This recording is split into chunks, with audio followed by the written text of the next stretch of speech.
नमस्कार. सुप्रियाज किचनमध्ये आज आपण बघणार आहोत खमंग, खुसखुशीत आणि पौष्टिक अशी नाचणीची गुळपापडी. चला तर मग नाचणीच्या गुळपापडीसाठी आपल्याला लागणार आहेत अर्धा कप शेंगदाणे. हे आता चांगले खरपूस भाजून घ्यायचे. या वड्या अतिशय पौष्टिक आहेत. याने आपली हाडं मजबूत होतात. नाचणी ही आयर्न रिच आहे, त्यामुळे जर रक्ताची कमतरता असेल तर या वड्या जरूर खाव्यात. नाचणी थंड असल्यामुळे उन्हाळ्याच्या दिवसात ह्या अतिशय चांगल्या तुम्ही करून ठेवल्या तरी सकाळ संध्याकाळ एक एक वडी खाल्ली तरी चांगली पौष्टिक आहे. मुलांना सुद्धा खायला अतिशय चांगली आहे. हे बघा, आता शेंगदाणे छान भाजून झालेले आहेत. एका ताटात काढून घेऊया आपण.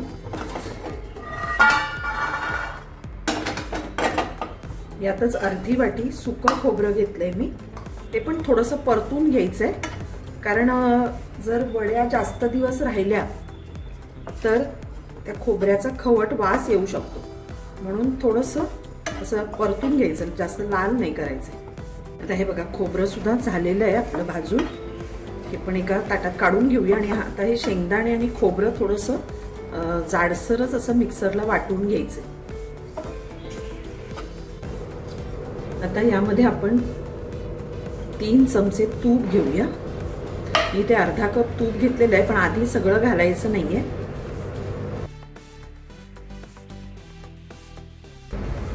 त्यात घालायचं 1 कप नाचणीचं पीठ. आता हे चांगलं खरपूस असं भाजून घ्यायचंय तुपावर. आता हे रंगाने थोडंसं काळं असल्यामुळे लक्षात येत नाही पटकन भाजलेलं, पण त्याचा सुगंध यायला लागला खरपूस की भाजलं असं समजायचं. आणि तेल सुटायला लागलं बाजूने की.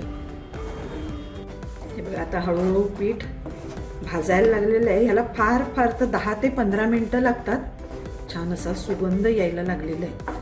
अजून 1-2 मिनिटं आपण चांगलं भाजून घ्यायचं आहे. नाचणीच्या भाकऱ्या मुलांना सहसा आवडत नाहीत, कारण थोडीशी त्याला थोडी कडसर अशी चव असते त्यामुळे, आणि दिसायला सुद्धा काळ्या असतात त्यामुळे मुलांना आवडत नाही.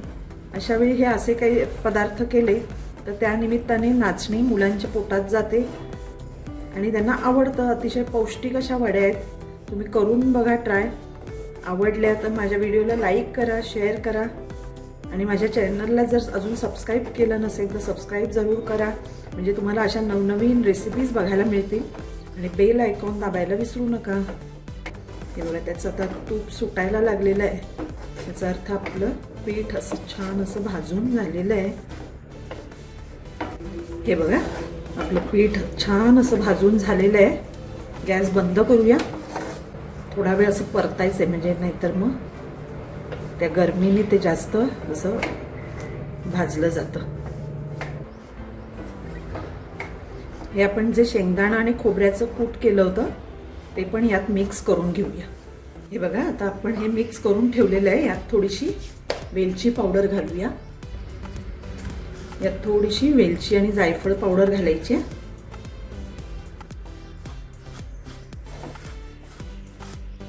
आता इथे एका भांड्यात आपण 1 कप गूळ घ्यायचा आहे. त्यात अर्धा कप पाणी घालूया. आणि आता हा गूळ फक्त वितळवून घ्यायचा आहे आपल्याला.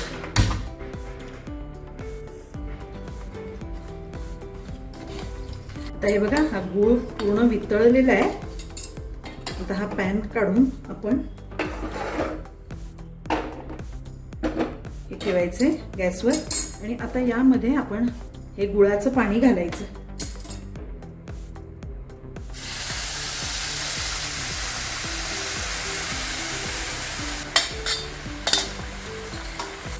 गॅस बारीक करायचा आहे. आणि आता हे सगळं व्यवस्थित मिक्स करून घ्यायचे. आणि हे आता पूर्ण सुकेपर्यंत आपल्याला चांगलं ढवळत राहायचंय. हे बघा, आता सुकायला लागलंय मिश्रण. याला अगदी हार्डली 20 ते 25 मिनिटं लागतात गुळपापडी करायला. अगदी सोपी पद्धत आहे आणि अतिशय सुंदर आणि टेस्टी, तेवढीच हेल्दी आहे. ही अशी करून ठेवली की मुलांना खायला देता येते किंवा डब्यात सुद्धा द्यायला चांगली आहे. आता हे बघा इथे आता गोळा व्हायला लागलाय. मी इथे एका ट्रेला ग्रीस करून ठेवलेलं आहे ज्यामध्ये आपल्याला हे सेट करायची. तर गॅस बंद करूया, नाहीतर ती जास्त कोरडी होणार आहे. आता यामध्ये जे उरलेलं तूप आहे ते घालायचे, म्हणजे ह्याला छान अशी ग्लेज येते. मस्त असा खमंग सुगंध सुटलेला आहे आणि पाक वगैरे करण्याचं काही टेन्शन नाही, अगदीच झटकन होते. यात तुम्ही ड्रायफ्रूट सुद्धा घालू शकता. चला आता आपण त्या ट्रे मध्ये सेट करूया. हे बघा इथे मी मोल्ड तयार करून ठेवलेला आहे.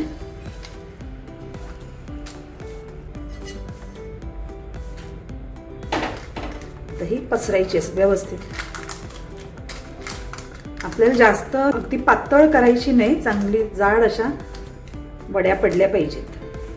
हे बघा आता ही एक 15 मिनिटं अशीच ठेवायची आणि मग आपण ह्याच्या वड्या पाडूया. आता 15 मिनिटं झाली आहेत, आपण हे कट करून घेऊया. थोडंसं निघालंय ते, परत थोडंसं दाबून घ्यायचं.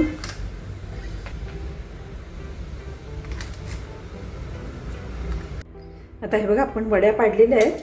हे आता असंच 2 तास ठेवून द्यायचे थंड होण्यासाठी. मग मी तुम्हाला एक वडी दाखवते कशी किती खुसखुशीत झाली आहे ते.